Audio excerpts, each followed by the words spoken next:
La mañana en que todo terminó, ella ya no estaba allí para verlo, pero fue como si lo sintiera igual. A miles de kilómetros, en otro continente, una emperatriz de apenas 26 años comenzaba a perder la razón mientras el hombre que amaba era fusilado al amanecer. No hubo despedida, no hubo cierre, solo silencio y una caída que no tendría final. Porque esta no es solo la historia de un imperio que fracasó, es la historia de una mujer que lo apostó todo cuando parecía tenerlo todo. Poder, inteligencia, un destino brillante, y que terminó viviendo más de medio siglo encerrada, atrapada en una realidad que nadie más podía ver. Y lo más inquietante no es cómo empezó, sino cómo terminó. Si te interesan las historias reales que nadie te contó así, suscríbete. Porque lo que estás a punto de vivir no es una simple biografía, es un descenso. Un viaje desde los palacios más elegantes de Europa hasta el aislamiento absoluto. Y para entender cómo llegó hasta ahí, tenemos que volver al principio. 1. Una princesa diferente. Nació el 7 de junio de 1840, en Bruselas, en un reino que apenas comenzaba a existir.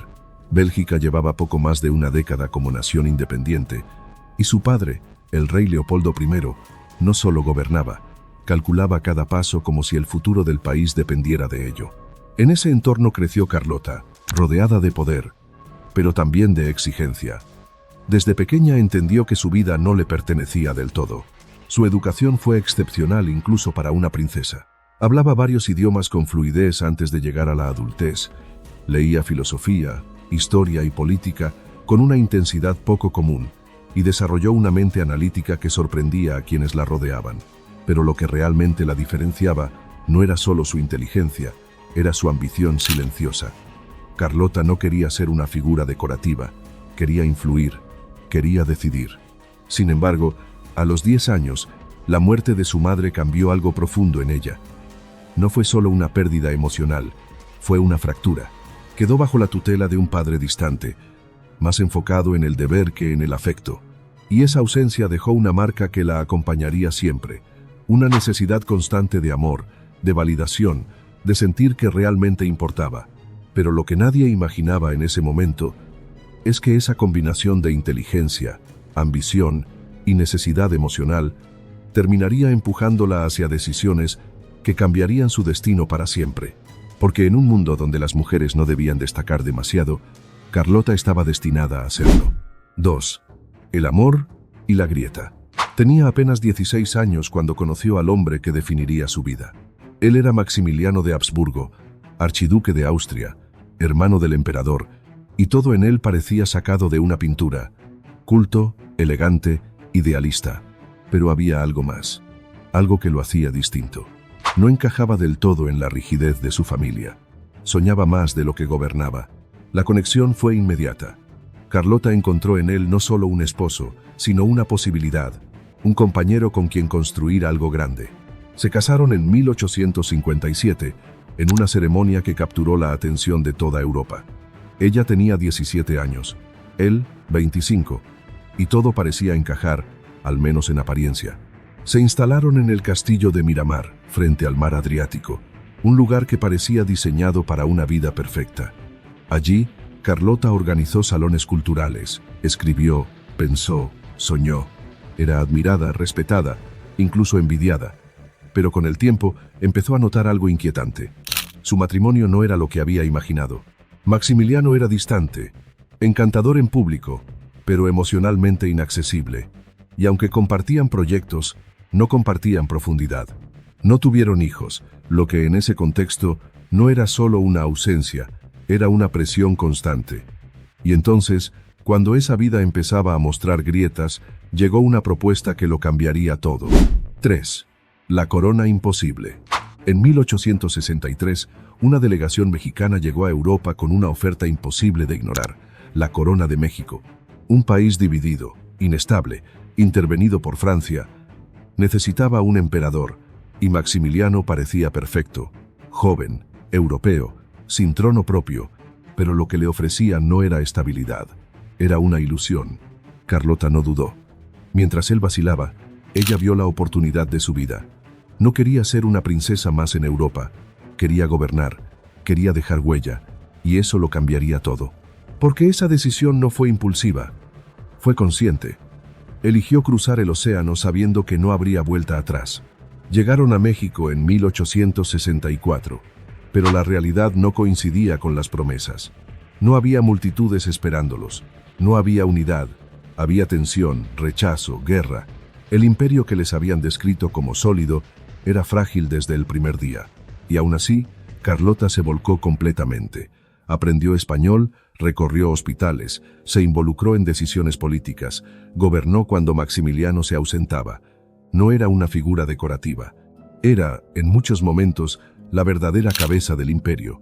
Pero el problema no era su capacidad, era el contexto, y ese contexto empezaba a derrumbarse.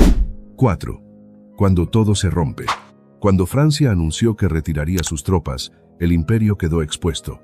Sin ese apoyo militar, no había forma de sostener el poder frente a las fuerzas republicanas de Benito Juárez. Maximiliano dudó, consideró abdicar. Pero Carlota se negó. Para ella, rendirse no era una opción, porque significaba aceptar que todo había sido un error. Entonces tomó una decisión extrema: viajar sola a Europa para pedir ayuda. Cruzó el océano convencida de que podía salvarlo todo, pero lo que encontró fue rechazo. Napoleón III la evitó.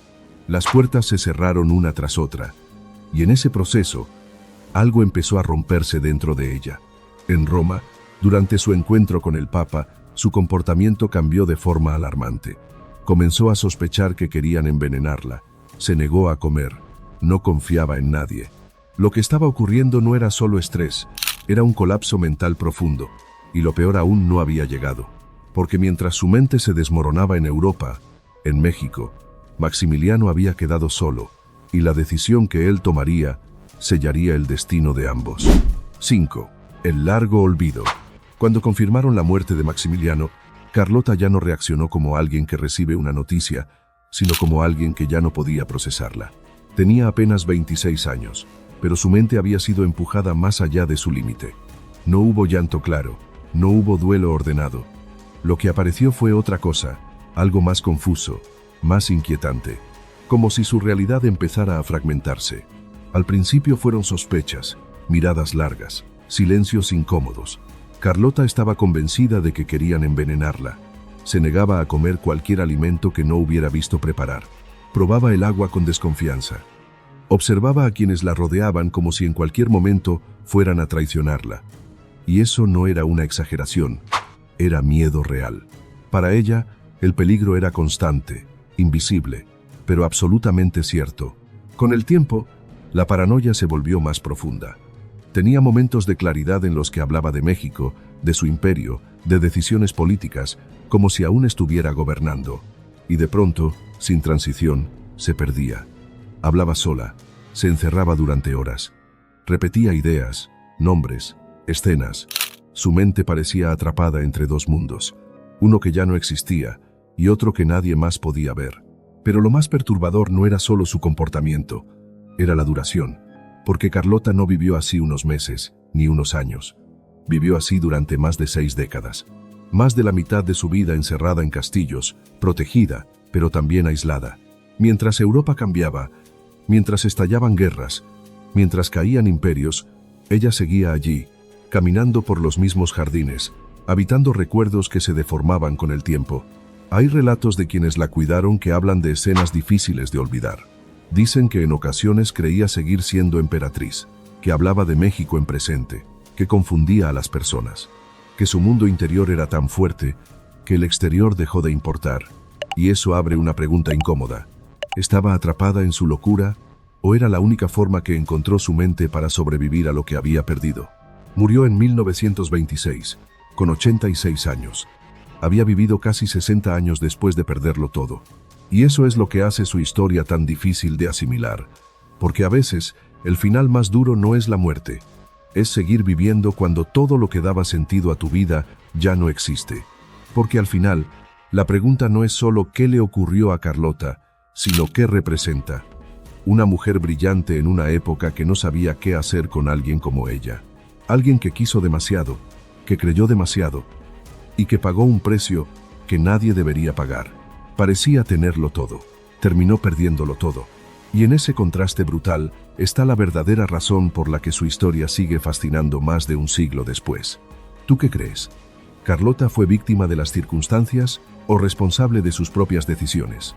¿Y si hubieras estado en su lugar, habrías aceptado esa corona?